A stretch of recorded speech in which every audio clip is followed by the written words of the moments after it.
Okay, here we go. Pressure test.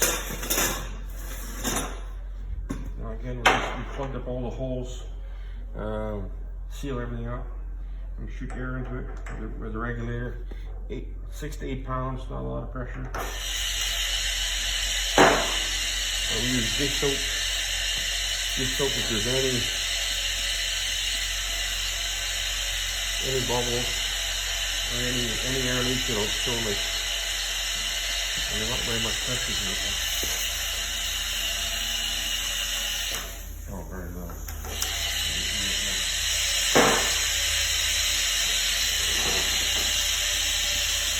Coat the area with dish soap. If there's any leak, it'll blow big bubbles.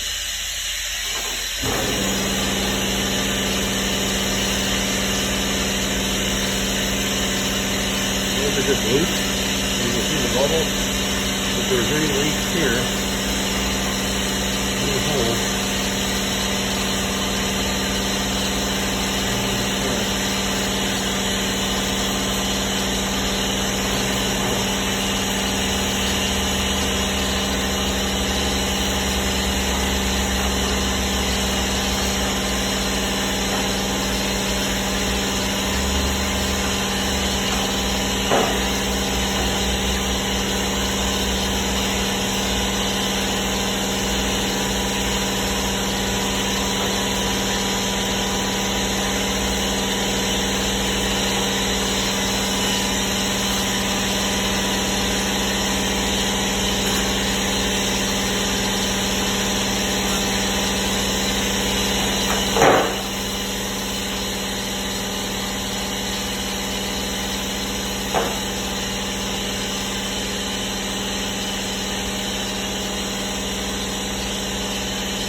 something like that. There he is loose there.